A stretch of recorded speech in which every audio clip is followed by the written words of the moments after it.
मोगाच्या भावान भयणो, आमी ही वपार जायते फावटी आयकल्या आनी ही वपार आमकां जेजू सांगता ती फोंप्याच्या नदरेन ताच्या दोळ्यांनी आमी पळयता.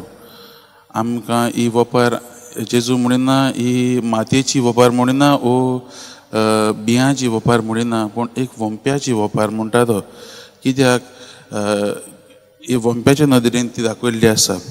आनी आमी पळयत जाल्यार मोगाच्या भावान भयणो, एक वंपी जो बी वंपता तो ताका बी खंय रोवपाची ते खबर आसता. पूण हांगा आमी पळयता एक वंपी तो बी हें सगळे कडेन पातळटा. कित्याक काय, सगळे कडेन कित्याक पातळटा तो? आयज आमी पळयता थोडे रस्त्यार पडटा, थोडे बी फातराचे जमनीर पडटा, थोडे बी कांट्यांनी पडटा. कोणूय वंपी जो जाणा कितें खंय बी घालपाचें तो एक बरे जमनीन तो वंपतलो. पूण हो हांगा एक वंपी आसा तो सगळे कडेन वंपता. हातूंतल्यानच जेजू आमकां सांगूंक सोदता की देवाचें उतर सगल्यांकूच, तें आमकां अमकेच लोकांकूच म्हूण न्हय पूण सगल्यांकूच. आनी तें आमी आमच्या जिवितांत कशे भशेन घेतात तें आमचेर आदारून आसा. आमी तें पळयता जायते फावटी आमी नियाळ करून पळया मोगाच्या भावान भयणो, आमी देवाच्या उतराक आमच्या जिवितांत घेतात काय. आनी हांगा पयलीं आमकां जेजू 3 तरेची जमनी दाखयता आनी ते जमनीचेर जें बी पडटा तें देवाचें उतर पडटा तें आमकां दाखयता. आमच्या जिवितांत कसली आमी कशे तरेन घेतात काय.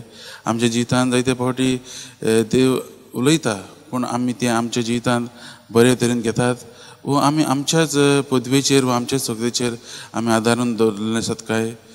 आमी नियाळ करुया. हेंच मोगाच्या भावान भयणो आमी भाग्यवंत इनासाच्या जिवितांत आमी पळयता. ताचे जिवितांत जेजून हें वंपलें. वळी तो एक काथलीक फामिलींतलोच, पूण तेन्ना ताच्या जिवितांत तें देवाचें उतर आसलें खरें, पूण तो तितलो स्ट्रॉंग आसूंक ना, तितलें तें भायर सरूंक ना.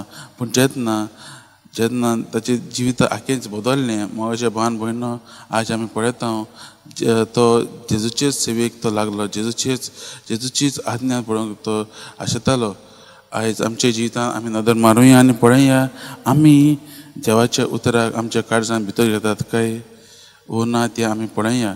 घेनात जाल्यार आमी देवा लागीं आनीक लागीं येवंक देवाची कृपा मागूंक गरजेची.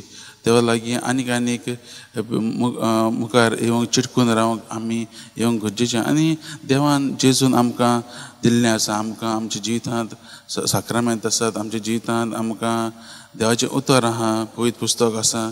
आमी हें वाचून नियाळून देवाच्या उतराचेर आमी नियाळ करून आमच्या जिवितांत देवाची येवजण कितें तें आमी पाळोवंक गरजेची.